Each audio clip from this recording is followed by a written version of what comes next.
வணக்கம் மக்களே, தமிழ் காதலியின் ஆடியோ நாவல்கள் உலகத்துக்கு உங்களை அன்போட வரவேற்கிறேன். இது எழுத்தாளர் தமிழ் காதலி சங்கீத பிரியாவின் காரியவளின் காதல் அசுரனே பாகங்கள் 49 மற்றும் 50.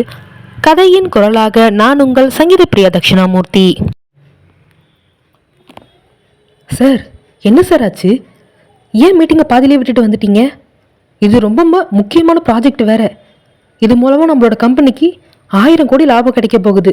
என்ன சார் இப்படி பண்ணிட்டீங்க என்று இந்தரின் பிஏ அவனிடம் கேட்டுக்கொண்டிருக்க அவனை நிமிர்ந்து பார்த்த இந்திரஜித், என்னன்னு தெரியல வினய், எனக்கு ப்ராஜெக்ட் ப்ரெசன்டேஷனில் கான்சன்ட்ரேட் பண்ண முடியல.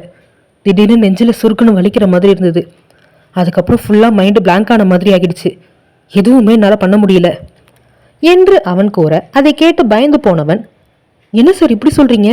நீங்கள் சொல்கிறத பார்த்தா எனக்கே பயமாக இருக்குது. வாங்க சார், நம்ம ஹாஸ்பிட்டல் போயிட்டு வந்துடலாம் என்று அவன் பயத்தோடு அழைக்க, அவன் கூறியதை கேட்டு மெலிதாக சிரித்தவன், லுக் வினய், நீங்கள் நினைக்கிற மாதிரி எனக்கு உடம்புல எந்த பிரச்சனையும் இல்லை. அதனால் எனக்கு இந்த பெயின் வரல.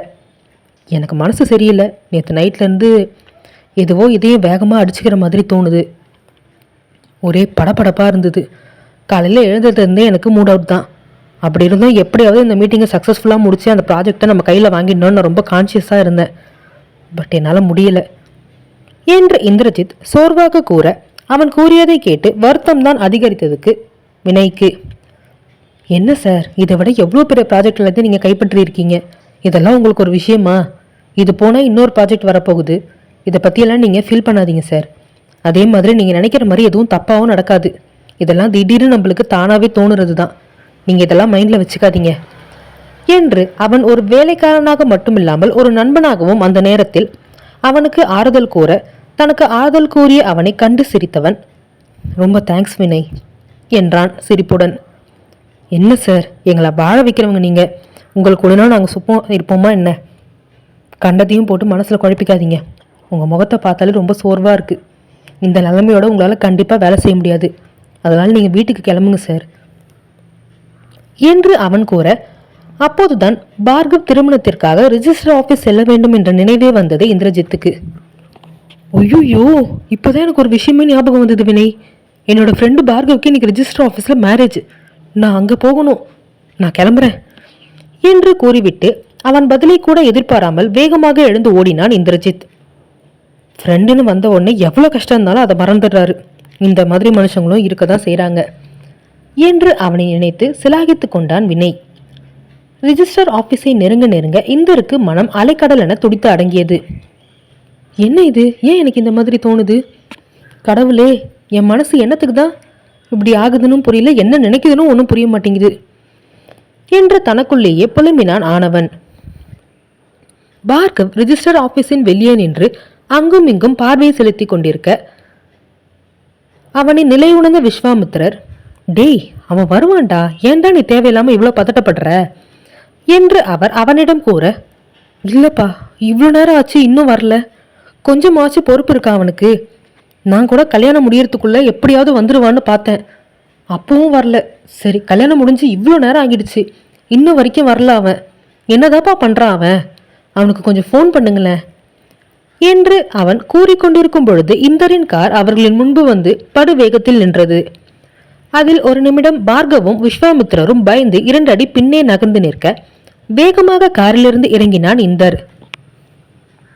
அவனை கண்ட பார்கவிற்கு உயிரே வந்தது போல் இருந்தாலும் ஒரு புறம் கோபமும் இருந்தது, ஏன் சீக்கிரம் வரவில்லை என்று. இந்தர் கையை விரித்து கொண்டே வேகமாக அவனை பார்த்து ஓடி வர, பார்கவ் வேறு பக்கம் திரும்பி மார்புக்கு குறுக்கே கைகளை கட்டிக்கொண்டு எங்கோ பார்வையை செலுத்தினான். அதில் அப்படியே நின்ற இந்திரஜித் கைகளை விரித்து வைத்து கொண்டே விஸ்வாமித்திரரை பார்த்து என்னவென்று விழி உயர்த்த, நீ லேட்டா வந்ததுனால சார் கோபமா இருக்காராம் என்றார் மெல்லிய குரலில் விஸ்வாமித்திரர்.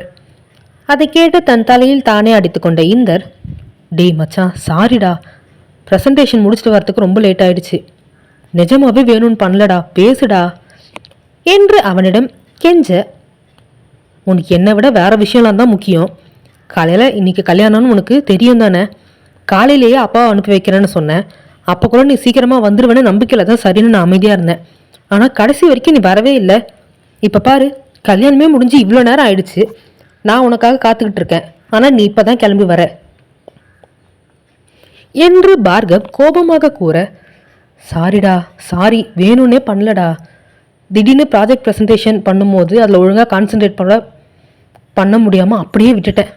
1000 கோடி ரூபாய் ப்ராஜெக்ட் அம்பேல ஆயிடுச்சு என்று அவன் கூறிக்கொண்டிருக்கும் போதே, அடப்பாவி, ஏண்டா இப்படி பண்ண என்று தன் கோபத்தை விடுத்து அவன் புறம் திரும்பி அதிர்வுடன் வினவினான் பார்கவ். அட அதை விடுடா, இது போச்சுன்னா இன்னொரு ப்ராஜெக்ட் வரப்போகுது, அதை நம்ம அப்போ பார்த்துக்கலாம். வரத்துக்கு லேட் ஆனதுக்கு காரணம் இதுதான்டா. ப்ராஜெக்ட் ப்ரெசன்டேஷன் முடிச்சுட்டு கொஞ்சம் மூட் அவுட்டாக இருந்தது, மற்றபடி வேற ஒன்றும் இல்லை, அதனால தான் வரத்துக்கு லேட் ஆயிடுச்சு என்று இந்தர் ஒரு பொய்யை கூற அதை உண்மை என நம்பிய பார்கவ், சரி சரி, எப்படியோ போ, இப்போவாது வந்தியே, அது வரைக்கும் சந்தோஷம் என்று கூற, ஏண்டா டேய், இவ்வளோ நேரம் நிற்க வச்சு என்னை கேள்வி கேட்குறியே, உன் ஒய்ஃப் எனக்கு இன்ட்ரடியூஸ் பண்ணணும்னு உனக்கு தோணுச்சாடா? எங்கடா அவங்க என்று பார்வையை அங்கும் இங்கும் திருப்பி இந்தர் படபடத்தவாறு கேட்க, இரு மச்சான், அங்கே தான் இருக்கா, கூப்பிட்டு போகிறான் வா என்று அவன் தோளில் கை போட்டு கூறியவன் இப்பொழுது அனாதியை பார்த்து, அண்ணா இங்கே வா என்று திரும்பி சத்தம் கொடுக்க, அவன் கூறிய அண்ணா என்ற வார்த்தையில் இதயம் முன்பு இருந்ததை விட இன்னும் படுவேகமாக துடிக்க ஆரம்பித்தது இந்தருக்கு. அதுவும் காற்றில் தோன்றிய அவனவளின் வாசம் அவனுக்கு ஏதோ தவறு என்று உணர்த்த, நிச்சயம் இது அவளாக இருக்கக்கூடாது என்று மட்டும் இறைவனிடம் 1000 முறை வேண்டிக் கொண்டிருப்பான் மனதுக்குள் ஆனவன். ஆனால் அவனின் வேண்டுதலை பொய்யாக்கி அவன் முன்பு வந்து நின்றது சாட்சாத் அவன் மனம் கவர்ந்தவளேதான். இவதாண்டா என்னோட வைஃப் ஷன்வி அனாதிகா, இனி ஷன்வி அனாதிகா பார்கவா இருக்க போறா என்று இந்தரிடம் இருந்து விலகி அனாதிகாவின் தோளில் கை போட்டு பார்கவ் அவனை பார்த்து கோர, அவன் கூறிய வார்த்தைகளில் சிலையென சமைந்து விட்டான் ஆனவன். அவனுக்கு உலகமே தன் இயக்கத்தை நிறுத்தியது போல் ஆகியது. கண்கள் விரிக்க அனாதியை பார்த்து கொண்டிருந்தவனின் முகத்தில் எந்த உணர்வும் இல்லை. ஆனால் உள்ளுக்குள் 1000 ஊசிகளை இறக்கி குத்தியது போல் வலித்தது. அதில் துடிதுடித்து மாண்டு கொண்டிருந்தான் ஆனவன். அவன் கண்கள் கண்ணீரை இப்பொழுது பொழியவா இல்லை வேண்டாமா என்று பட்டிமன்றம் நடத்தி கொண்டிருக்க, சிலையென அவள் முகத்தையே வெறுத்து பார்த்து கொண்டிருந்த அவனை தோலை பிடித்து உலுக்கிய பார்கவ், டேய் என்னடா அமைதியா இருக்க, இவதான் என்னோட ஒய்ஃபு, இன்ட்ரடியூஸ் பண்ண சொன்ன, இப்ப அமைதியா இருக்க என்று அவன் கூற, அவனது உழுக்கலில் சுயநினைவிற்கு வந்தவன் தன் அழுகையை பெரும்பாடுபட்டு தனக்குள்ளேயே தன் காயங்களோடு மறைத்து கொண்டு முயன்றும் அவளை பார்த்து சிரிக்க முயன்றான். அவனை பார்த்தவுடன் அனாதிகா மெல்லிய புன்னகையை சிந்தியவள், வணக்கம் சார் என்று கூறினாள். ஆனால் அவளுக்கு நடந்த கலவரங்களில் முன்பு அவனை பார்த்தது நினைவிற்கு வரவில்லை. தன்னை மறந்து விட்டாளா என்று மனதுக்குள்ளே நினைத்தவனுக்கு இதழின் ஓரம் ஒரு விரக்தி புன்னகைதான் உதிர்த்தது. ஆனால் மற்றவர்களுக்கு அது மகிழ்ச்சி புன்னையாக தோன்றியது அந்நேரம். ஆனா நான் சொல்லியிருக்கேன்ல, என்னோட உயிர் தோழன் எனக்காக எதுனாலும் பண்ணுவான்னு, எனக்குன்னு துடிக்கிற ஒரு உண்மையான இதயம் இருக்குன்னு அவன்கிட்ட சொல்லியிருக்கல, அது இவன் தான், விஸ்வக் இந்திரஜித். விஸ்வா அப்பா இந்தரோட அப்பா தான் என்று அவன் கூற, அவனை புரியாமல் பார்த்து முழித்தாள் அனாதி. கண்களால் அவளிடம் உனக்கு முழு விவரத்தையும் பிறகு கூறுகிறேன் என்று சைகையில் கூறியவன், என்னடா ஏதாவது அவளை பார்த்து பேசு, அமைதியாக நின்றுக்கிட்டு இருந்தா என்ன அர்த்தம்? என்ன ஆனா அந்த அதிர்ச்சியில் உனக்கு வார்த்தையே வரலையா என்று பார்கவ் சிரிப்புடன் வினவ, இதயத்தில் ரத்தம் வடியும் நிலையில் நின்று இருந்தவன் ஆம் என்று சிறிதாக தலையை அசைத்தான், மீண்டும் முகத்தை சாதாரணமாக வைக்கும் பொருட்டு. இவன் இப்படிதான் ஆனா ஷாக் ஆயிட்டானா, முதல் தடவை உன்னை பார்க்குறான்ல, அதனால தான் என்ன பேசுறதுன்னு தெரியாமல் முழிக்கிறான். போக போக 2 பேரும் பாருங்க செம்ம ஃப்ரெண்ட்ஸ் ஆகிடுவீங்க, என்னை விட இவர் செம்ம ஜாலி டைப்பு என்று பார்கவ் கூற, இந்தரை பார்த்து மேலும் புன்னகை சிந்தினாள் அனாதிகா. அடுத்து என்ன நிகழப்போகிறது என்பதை அடுத்த அத்தியாயத்தில் காணலாம். காரிகையவளின் காதல் அசுரனே பாகம் 50. இப்பதான் உங்ககிட்ட இப்படி பேசுறதுக்கு தயங்குவான், போக போக உங்ககிட்ட நல்லா பேச ஆரம்பிச்சிடுவான். இவன் என்னை விட ரொம்ப ஜாலி கேரக்டர் என்று தன் நண்பனுக்கு பார்கவ் சான்றிதழ் வழங்க அவனை பார்த்து புன்னகை ஒன்றை உதிர்த்தாள் அனாதி. ஆனால் அதற்கு பதில் புன்னகை உதிர்த்தவனின் புன்னகையில் உயிரே இல்லை, வெறும் ஜடமாக நின்று கொண்டிருந்தான் இந்திரஜித். சரிடா, நேரம் ஆயிடுச்சு, வீட்டுக்கு கிளம்பலாம் வாங்க என்று விஸ்வாமித்ரர் கூற, அப்பா அது என்று தயங்கினான் பார்கவ். அவனின் தயக்கத்தை உணர்ந்து கொண்டவர், முதல்ல நம்ம வீட்டுக்கு மருமகளை கூட்டிகிட்டு வந்து விளக்கேற்ற சொல்லு, அங்கே போனீன்னா கண்டிப்பாக உன் வீட்டில் தேவையில்லாத பிரச்சனைகள் தான் நடக்கும் வீட்டுக்குள்ளே முதல் தடவை போகும்போது 1008 மனக்கசப்போடவும் கஷ்டத்தோடவும் போக வேண்டாம்.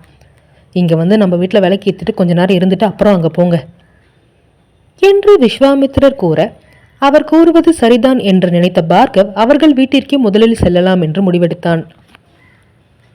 கூறியது போலவே விஸ்வாமித்திரர் பார்கவ் மற்றும் அனாதியை தங்களின் காரில் ஏற்றிக்கொள்ள இந்தர் இன்னும் அதே இடத்தில்தான் நின்று இருந்தான்.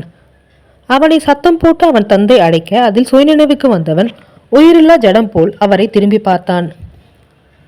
டே இந்தர், அங்கேயே ஏன்டா நிற்கிற? வாடா போகலாம் என்று அவர் அழைக்க, நீங்கள் போங்கப்பா, நான் பின்னாடியே வந்துடுறேன். ஒரு ஒரு முக்கியமான கால் பேச வேண்டியது இருக்குது, அதை பேசி முடிச்சுட்டு நான் உடனே வந்துடுறேன் என்று உணர்ச்சிகளில்லா குரலில் அவன் வழிகளை அடக்கி கொண்டு கூற, ஏதோ சரியில்லை என்று மட்டும் அவன் முகத்தை வைத்தே விஸ்வாமித்திரரால் உணர்ந்து கொள்ள முடிந்தது. அதற்கு மேல் அவனை கட்டாயப்படுத்த வேண்டாம் என்று நினைத்தவர், சரி சீக்கிரம் வா, நாங்கள் வீட்டுக்கு போகிறோம் என்று கூறிவிட்டு டிரைவரிடம் காரை கிளப்ப சொல்ல அனைவரும் இந்தரின் வீட்டை நோக்கி கிளம்பினர். அவர்கள் கார் மறையும் வரை அமைதியாக அந்த காரையே வெறித்து பார்த்து கொண்டிருந்தவன் அது தூர சென்ற பின்பு அப்படியே மடங்கி அமர்ந்தான் தரையில். அவனின் மனம் அதற்கு மேல் தாங்க முடியாமல் வெடித்து சிதறும் நிலைக்கே செல்ல, ஆ என்று வெறிப்பிடித்தவன் போல் விண்ணோக்கி கத்தியவனின் கத்தல் சத்தத்தில் அங்கிருந்த அனைவரும் பயந்து போயினர். என்னவென்று புரியாமல் அனைவரும் அவனையே விசித்திரமாக பார்த்து கொண்டிருக்க அதெல்லாம் ஆனவனின் கருத்தில் பதியவில்லை. தரையில் குத்தி தன் ரணத்தை வெளிப்படுத்தியவனுக்கு அழுகை மட்டும் நிற்கவே இல்லை. கண்களின் ஓரம் கண்ணீர் அருவியாக பொழுந்திக் கொண்டிருக்க மனதின் ரணமும் கொஞ்சமும் ஆறவில்லை ஆனவனுக்கு. அவனின் நிலை உணர்ந்த வானம் கூட கண்ணீரை புழைய துவங்கியிருக்க முதலில் சிறு திருளாக ஆரம்பித்த மழை பின்பு அடைமழையாக பொழிய துவங்கியது. மழை நீரோடு ஆனவனின் கண்ணீரும் நீரில் கரைந்து போக மனந்தளவில் மாண்டு போனான் ஆனவன். விஸ்வாமித்ரர் பார்கவ் அனாதியை வீட்டிற்குள் ஆர்த்தி எடுத்து அழைக்க வேண்டும் என்று நினைத்தவர் அவர் வீட்டில் வேலை செய்யும் ஒரு வயதான பாட்டியிடம் ஆர்த்தி கரைத்து எடுத்து வருமாறு கூற, அவரும் ஆர்த்தி எடுத்து வந்து அவர்களுக்கு ஆரத்தி எடுத்து வீட்டிற்குள் அவர்களை வரவேற்றார். பின்பு பூஜை அறைக்கு சென்ற விஸ்வாமித்திரர், போமா போய் விளக்கு ஏத்து, முழு மனசோட கடவுளை வேண்டிக்கிட்டு என் வாழ்க்கை இனிமேல் நல்லா இருக்கணும்னு மனசில் நினச்சிக்கிட்டு விளக்கு ஏத்து என்று அவர் கூற, சரி என்று தலையசைத்தவள் பூஜை அறைக்குள் சென்று மனமுருக இறைவனை வேண்டிவிட்டு விளக்கு ஏற்ற அவள் அருகே நின்று இறைவனை வணங்கினான் பார்கவ். அவர்கள் இருவரையும் மனம் முழுவதும் பூரிப்புடன் விஸ்வாமித்திரர் பார்த்து கொண்டிருக்க, இறைவனை வணங்கிவிட்டு இருவரும் பூஜை அறையை விட்டு வெளியே வந்தவர்கள் விஸ்வாமித்திரரின் காலில் விழுந்த ஆசிர்வாதம் வாங்கினர். அவர்களின் செயலில் பதறியவர் அவர்கள் இருவரையும் மனதார ஆசிர்வதித்தார். தன் கழுத்தில் அணிந்திருந்த தங்கச் சங்கிலியை கழட்டி பார்கவ் கழுத்தில் போட்டுவிட்டவர் வேகமாக தன் அறைக்கு சென்றார். அவரின் செயலில் இருவரும் புரியாமல் அவரை பார்க்க போன வேகத்தில் மீண்டும் வெளியே வந்தவர் ஒரு நகைப்பெட்டியை அனாதியின் கையில் கொடுத்தார். அனாதி புரியாமல் அதை வாங்கி கொண்டவள் அவரை நிமிர்ந்து பார்க்க, இது என் மனைவியோட நகை இருக்குமா, உனக்காக என்னால் கொடுக்க முடிஞ்சது இப்போதைக்கு இதுதான், இதை வச்சுக்கோ என்று அவர் கூற, என்ன மாமா இதெல்லாம், அதெல்லாம் ஒன்றும் வேண்டாம் என்றால் வேகமாக அனாதிக்கா. வச்சுக்கோம்மா, இது உனக்கு தான் சேரணும்னு இருக்கு போல, பத்திரமா வச்சுக்கோ, என் மனைவியோட நினைவுகளா இதை நான் உங்ககிட்ட கொடுத்துருக்கேன், இது உங்ககிட்ட பத்திரமா இருக்கட்டும் என்று அவர் கூற, சரி என்று தலையசைத்தவள் பார்கவை திரும்பி பார்க்க அவனும் கண்களால் சரி என்று கூறினான். அதன் பின்பு அந்த நகைப்பெட்டியை தன் நெஞ்சோடு வாங்கி அணைத்து கொண்டவள் கண்களின் ஓரம் துளிர்த்த கண்ணீருடன் உதட்டில் தவழ்ந்த சிரிப்புடனும் அவருக்கு கண்களாலேயே நன்றி என்று கூறினாள். இது வரைக்கும் யாரும் எனக்கு இப்படி பாசத்தோடு எதுவும் வாங்கி கொடுத்ததில்லை, நீங்கள் இப்படி வாங்கி கொடுக்கறத நினைக்கும் போது எனக்கு ரொம்ப சந்தோஷமா இருக்குமாமா என்று அவள் நெகிழ்ச்சியுடன் கூற அவள் தலையை தடவினார் பாசத்துடன் விஸ்வாமித்திரர். பின்புதான் தன் மகன் இன்னும் வீட்டிற்கு வரவில்லையே என்று நினைவுக்கு வந்தவர், என்னடா வெளியே எப்படி மழை பெய்யுது, இன்னும் இந்த பையனை காணோம், நம்ம பின்னாடியே வரேன்னு தானே சொன்னான், என்னாச்சு அவனுக்கு, கொஞ்சம் அவனுக்கு ஃபோன் பண்ணி பார் பார்கவ் என்று அவர் பார்கவிடம் கூற தன் தொலைபேசியை எடுத்து நண்பனுக்கு அழைப்பை ஏற்படுத்தினான் பார்கவ். வெகு நேரம் சென்றும் இந்தர் அழைப்பை ஏற்காததால் விஸ்வாமித்திரரிடம் அவனே ஃபோனை கொடுக்க, என்னடா ஃபோன் எடுக்கலையா அவன் என்றார் விஸ்வாமித்திரர் பதட்டமாக. ஃபோனை எடுக்கலப்பா, என்னன்னு தெரியல, ஒரு வேளை வந்துட்டு இருக்கானா என்னமோ, ரோட்டில் வண்டி சவுண்டு கூட அவனுக்கு நம்ம கால் பண்ணுறது கேட்காம போயிருக்கலாம் என்று அவன் கூற, சரி விடு, நம்ம டிஸ்டர்ப் பண்ண வேண்டாம், ஏற்கனவே அந்த ப்ராஜெக்டை வாங்க முடியலன்னு ஒரு மாதிரி அப்செட்டாக தான் இருந்தான். அதனால் எங்கேயாவது வெளியே போயிருப்பான். நீயும் அந்த பொண்ணை உட்காருங்க, கொஞ்ச நேரம் கழித்து வீட்டுக்கு நீங்கள் கிளம்பலாம் என்று அவர் கூற, சரி என்று சிறிது நேரம் அவரிடம் பேசிவிட்டு பார்கவும் அனாதியும் அவர்கள் வீட்டிலிருந்து கிளம்பினர். வாசல் வரை சென்று அவர்களை வழி அனுப்பிய விஸ்வாமித்திரர், பார்கவ், இனி அவளோட பாதுகாப்பும் உன் கையில் தான் இருக்குது. உன் வீட்டில் இருக்கிற ஆட்கள் எப்படின்னு உனக்கு நல்லாவே தெரியும். இந்த பொண்ணு பத்திரமா பார்த்துக்கோ, உன்னை நம்பி வந்திருக்கா, எந்த சூழ்நிலை வந்தாலும் அவளை கைவிடாத என்று அவர் கூற, சரிப்பா, நான் பத்திரமா பார்த்துக்குவேன், நீங்களும் அவன் வர வரைக்கும் கொஞ்சம் சேஃபாக இருங்க என்று பார்கவும் பதிலுக்கு கூற, நான் என்ன வயசு பிள்ளையாடா, என்ன போய் பத்திரமா இருக்க சொல்கிற? நான் அதெல்லாம் பார்த்துக்கிறேன், நீங்கள் 2 பேரும் வீட்டுக்கு போயிட்டு எனக்கு ஒரு கால் பண்ணுங்க என்று அவர் கூற, சரி என்று தலையசைத்தவன் அனாதியை அழைத்து கொண்டு விஸ்வாமித்திரரிடம் விடைபெற்று அவர் அனுப்பிய காரில் தங்கள் வீட்டை அடைந்தான். இந்த பையனை எங்கே தான் காணோம், எங்கே போனான்னு ஒன்றுமே தெரியலையே, இன்னும் வீட்டுக்கு வர காணோம், என்னதான் ஆச்சு இவனுக்கு? காலையிலேருந்து ஒரு மாதிரி தான் அவன் முகம் இருந்தது. அதுவும் ரெஜிஸ்டர் ஆஃபீஸ் வரும்போது பார்கவை பார்த்து சந்தோஷப்பட்டவன் கூட அதுக்கப்புறம் அந்த சந்தோஷமே அவன் முகத்தில் இல்லாமல் தான் இருந்தான். என்ன பிரச்சனை, என்கிட்டையும் எதுவும் சொல்லவும் மாட்டேங்கிறான், என்னன்னு ஒன்றும் புரியலையே என்று இங்கு தனியாக தனக்குள்ளேயே புலம்பிக் கொண்டார் விஸ்வாமித்திரர். இங்கு பார்கவ் அனாதியை அழைத்து கொண்டு தன் வீட்டிற்கு சென்றவன் வீடு எப்பொழுதும் போல் சகஜமாக இருப்பதைக் கண்டு திரும்பி அனாதியை ஒரு பார்வை பார்த்தான். அவளும் அவனை பார்க்க அவள் கையை இறுக பிடித்து கொண்டவன், இனி நம்ம வாழ்க்கை இந்த வீட்டில் தான். ஆனால் இந்த வீட்டில் என்ன பிரச்சனை நடந்தாலும் சரி, இந்த வீட்டை விட்டு, ஏன் என்னை விட்டு கூட நீங்கள் போகவே கூடாது. இங்கே நிறைய பிரச்சனைகள் நடக்கிறதுக்கு வாய்ப்பு இருக்குது. அதுவும் இப்போ கண்டிப்பாக ஏதாவது ஒரு பிரச்சனை நடக்கும். அவங்க என்ன பேசினாலும் நீ அதை காதிலே வாங்கிக்காத, புரியுதா என்று அவன் கூற, பயத்துடனே சரி என்று தலையசைத்தாள் அனாதி. அந்நேரம் ரீஷ்மா எதிர்ச்சியாக வாசலுக்கு வந்தவள் பார்கவ் அனாதியுடன் நின்று கொண்டிருப்பதைக் கண்டு அதிர்ந்து விட்டாள். யார் இது? அண்ணா கூட சேர்ந்து இந்த பொண்ணு வந்திருக்கா, யாரா இருக்கும் என்று அவள் நினைத்து கொண்டிருக்கும் பொழுது அனாதி கழுத்தில் தொங்கிக் கொண்டிருந்த மஞ்சள் தாலி அனைத்தையும் உணர்த்திவிட்டது ரீஷ்மாவிற்கு. அதை கண்டு அதிர்ந்து போனவள், அம்மா என்று சத்தமாக கத்தியிருந்தாள். அவளின் சத்தத்தில் வீட்டிலிருந்த அனைவரும் வெளியே ஓடி வந்தவர்கள் பார்கவும் அனாதியும் நின்றிருந்த காட்சி கண்டு அதிர்ந்து போயினர். டேய் பார்கவ், என்னடா இது, என்ன பண்ணிட்டு வந்திருக்க? யார்டா இவ கூட இந்த கோலத்தில் வந்து நிற்கிற என்று ஜெயந்தி காய்ச்சி மூச்சென்று கத்த வீட்டு வாசலில் நின்று அவர் கத்த துவங்கிவிட்டார். விக்ருதாவோ பயத்துடன் பார்கவின் கரங்களை பிடித்து கொண்டு மருண்ட விழிகளுடன் தங்களை பார்த்து கொண்டிருந்த அனாதியை தான் தன் பார்வையால் எடை போட்டாள். கழுத்தில் ஒரு மெல்லிய கவரிங் செயின், காதில் ஒரு சிறிய குடை ஜிமிக்கி, கையில் அளவெடுத்த கொஞ்சமே அணிந்திருந்த கண்ணாடி வளையல், அதனுடன் தன்னவன் கழுத்தில் கட்டிய மஞ்சள் தாலியுடன் மிகவும் எளிமையாக நின்றிருந்த அனாதியை பார்த்து முகம் சுழித்தாள் விக்ருதா. செய், போயும் எப்படி ஒரு தீய பிடிச்சிருக்கான் இவன். இந்த வீட்டோட மூத்த மருமகளா நான் எவ்வளோ பெரிய பணக்கார வீட்டு பொண்ணு, எனக்கு ஓரகத்தியா வரவா அட்லீஸ்ட் ஒரு அளவுக்கு இல்லைனாலும் என் மேலே பாதியாவது பணக்காரியாக இருந்தால் நல்லா இருந்திருக்கும். இவ யாருன்னு தெரியலையே, இவளை பார்க்கும் போதே அவ்வளோ பெரிய ஆள் இல்லைன்னு தோணுது. சீ, இவ்வளோ போய் பிடிச்சிட்டு வந்திருக்கான் என்று தனக்குள் அவள் நினைத்து கொண்டிருக்க அதற்குள் ஜெயந்தியின் சத்தம் கேட்டு அக்கம் பக்கத்தில் இருந்த அனைவரும் வெளியே வந்து பார்கவியும் அனாதியையும் தான் வாயில் கை வைத்து பார்த்து கொண்டிருந்தனர்.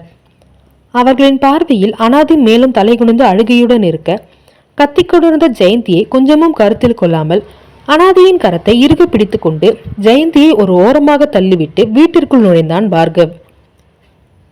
அடுத்து என்ன நிகழப்போகிறது என்பதை அடுத்த அத்தியாயத்தில் காணலாம்.